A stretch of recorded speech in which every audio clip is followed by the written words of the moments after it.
សន្តិភាពព្រំដែនកម្ពុជាថៃក្នុងដំណាក់កាលទី1នៃការដកអាវុធធុនធ្ងន់ចេញពីតំបន់ចំនួនបណ្ដាវិលទៅរកសភាពដើមដោយការពីមុនវិញហើយ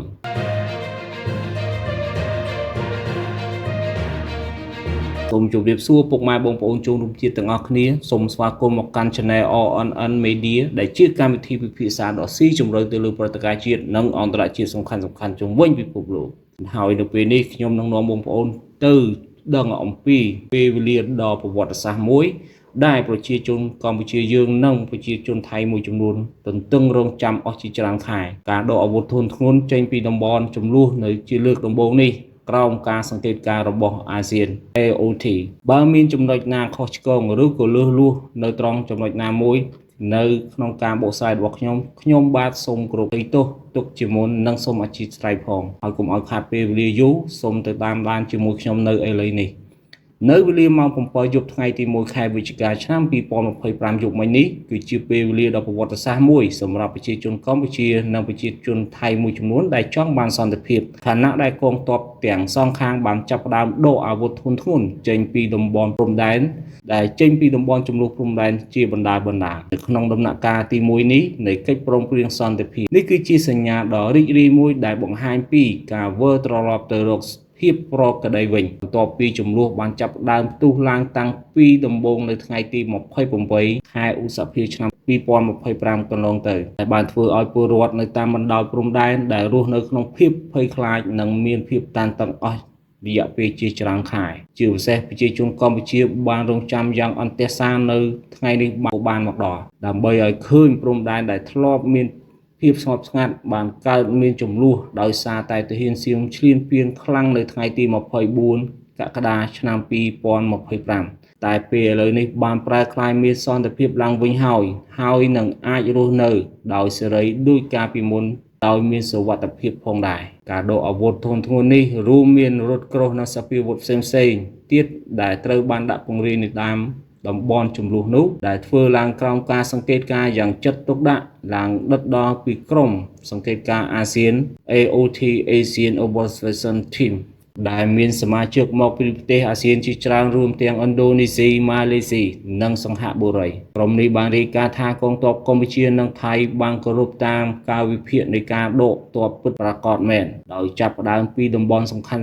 មុនគេហើយនឹងបន្តដកចេញទាំងស្រុងនៅក្នុងដំណាក់កាលបន្តទៀតដោយគិតត្រឹមម៉ោង7យប់មិញនេះអាវុធធុនធ្ងន់ជាច្រើនគ្រឿងបានដឹកត្រឡប់ទៅមូលដ្ឋានដើមរបស់ខ្លួនវិញហើយតែបង្ហាញពីការបដិញ្ញាចិត្តពិតប្រាកដពីភាគីទាំងសងខាងនៅក្នុងកិច្ចព្រមព្រៀងសន្តិភាពនេះគឺជាលទ្ធផលនៃការចរចាមានរយៈពេលដ៏ច្រើនសប្តាហ៍ដែលបានឈានទៅដល់ការចុះហត្ថលេខាជាផ្លូវការកាលពីថ្ងៃទី26តុលាឆ្នាំ2025នៅទីក្រុងកូឡាឡាំពូរប្រទេសម៉ាឡេស៊ីដោយមានការចូលរួមពីមហាអំណាចសហរដ្ឋអាមេរិកលោកប្រធានាធិបតីដូណាល់ត្រាំដែលបានធ្វើដំណើរមកចូលរួមដើម្បីជំរុញឲ្យមានសន្តិភាពនៅក្នុងតំបន់និងប្រធានអាស៊ានដូវេនអាយដាមអាន់វ៉ាអ៊ីប្រាហ៊ីមដែលជាម្ចាស់ផ្ទះនិងជាអ្នកសម្របសម្រួលដ៏សំខាន់ដែរបានធ្វើជាសាក្សីនិងចុះហត្ថលេខានៅក្នុងកិច្ចព្រមព្រៀងនេះនាយករដ្ឋមន្ត្រីកម្ពុជានិងនាយករដ្ឋមន្ត្រីថៃបានឯកភាពគ្នានៅលើចំណុចសំខាន់ជាច្រើនរួមមានការដកទ័ពនិងអាវុធធុនធ្ងន់ចេញពីតំបន់នៅក្នុងរយៈពេល3ដំណាក់កាលនិងបង្កើតតំបន់គ្មានអាវុធនៅព្រំដែននិងសម្រួលច្រកព្រំដែនសម្រាប់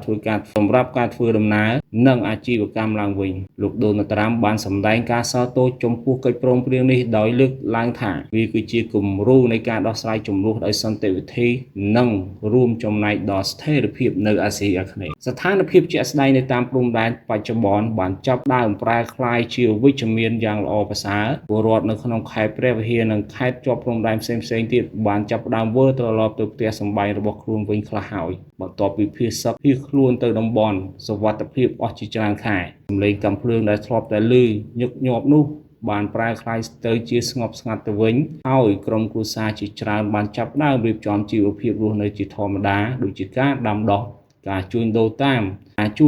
លក់របស់របរនៅតាមច្រកព្រំដែនទន្ទឹមនឹងនេះដែររដ្ឋាភិបាលទាំងសងខាងបានប្រកាសជំហានបន្ទាប់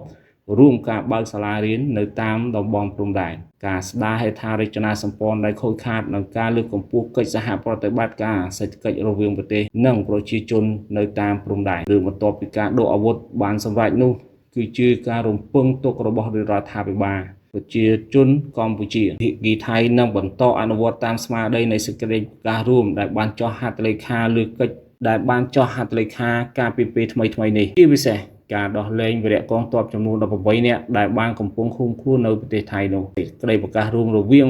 នាយករដ្ឋមន្ត្រីទាំងពីរនៅក្នុងកិច្ចព្រមព្រៀងសន្តិភាពកាលពីថ្ងៃទី26ខែតុលាឆ្នាំ2025នោះថៃបានសន្យាថានឹង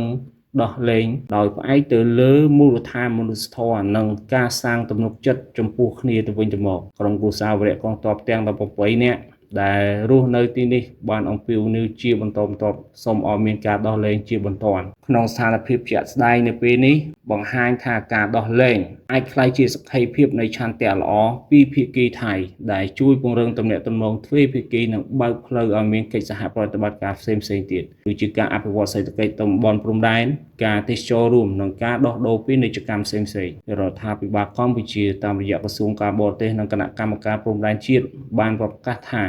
នឹងតាមដានយ៉ាងចិត្តទុកដាក់ដល់ទៅលើការអនុវត្តសេចក្តីប្រកាសរួមកិច្ចព្រមព្រៀងសន្តិភាពនេះខណៈដែលអ្នកវិភាគអន្តរជាតិបានជឿថាប្រសិនបើការដោះលែងកើតឡើងវានឹងក្លាយជាគំរូសម្រាប់ដោះស្រាយជម្លោះព្រំដែននៅតំបន់អាស៊ីអាគ្នេយ៍សរុបមកវិញការដកអាវុធធ្ងន់ធ្ងរគឺជាចំណុចចាប់ផ្ដើមនៃដំណើរឈ្មោះទៅរកសន្តិភាពពិតប្រាកដប៉ុន្តែការដោះលែងវីរៈកងទ័ពទាំង18នាក់នឹងជាការបញ្ជាក់យ៉ាងច្បាស់ថាប្រទេសទាំងពីរបានរួមដៃគ្នាដើម្បីអនាគតរួមប្រជាជនខ្មែរទូទាំងប្រទេសកំពុងរងចាំដំណឹងល្អនេះដោយយ៉ាងអន្ទះសារសង្ឃឹមថាកងទ័ពកម្ពុជារបស់យើងទាំង18នាក់នឹងវិលមករកមាតុភូមិវិញឆាប់ៗនេះហើយយើងជាប្រជាជនខ្មែរក៏សូមសាទរនិងរីករាយយ៉ាងក្រៃលែងចំពោះថ្ងៃក្នុងដំណាក់កាលទី1ដែលបានដកអាវុធធ្ងន់ធ្ងរចេញពីតំបន់ជម្លោះព្រំដែនបណ្ដាឈ្មោះទៅរកភាពដើមវិញដោយការពីមុនហើយសន្តិភាពនេះមិនត្រឹមតែជាជោគជ័យរបស់រដ្ឋាភិបាលទាំងពីរប៉ុណ្ណោះទេតែវាជាសេចក្តីនិងជ័យជំនះរបស់ប្រជាជនទាំងអស់ទាំងសងខាងដែលប្រាថ្នាឲ្យព្រំដែនក្លាយជាស្ពានមិត្តភាពជាជញ្ជាំងនៃចំនួនទៅវិញសូមឲ្យរស់នៅដោយនៅក្នុងភាពសុខដុមរមនាសូមចូលរួមថែរក្សានិងចិញ្ចឹមបីបាច់សន្តិភាពនេះឲ្យបាននឹងនៅថត់ថេរជារៀងរហូតទៅសូមគោរពអរគុណចំពោះពេលវេលាដ៏មានតម្លៃរបស់បងប្អូនដែលបានចំណាយពេលស្ដាប់និងតាមដានវីដេអូមួយនេះបើសិនជាមានការពេញចិត្តសូមជួយចុច Subscribe និងចែករំលែកនៅវីដេអូនេះដើម្បីជាការលើកទឹកចិត្តនិងទទួលបាននូវវីដេអូព័ត៌មានបន្តទៀតបើមានចំណុចណាខ្វះខាតឬក៏លួសសូមពុកម៉ែបងប្អូនទាំងអស់គ្នាសូមអធិស្ឋាននិងអភ័យទោសឲ្យខ្ញុំផងសូមជួបគ្នានៅវីដេអូក្រោយៗទៀតបាទសូមអរគុណសូមជម្រាបលាពីខ្ញុំ RNN Media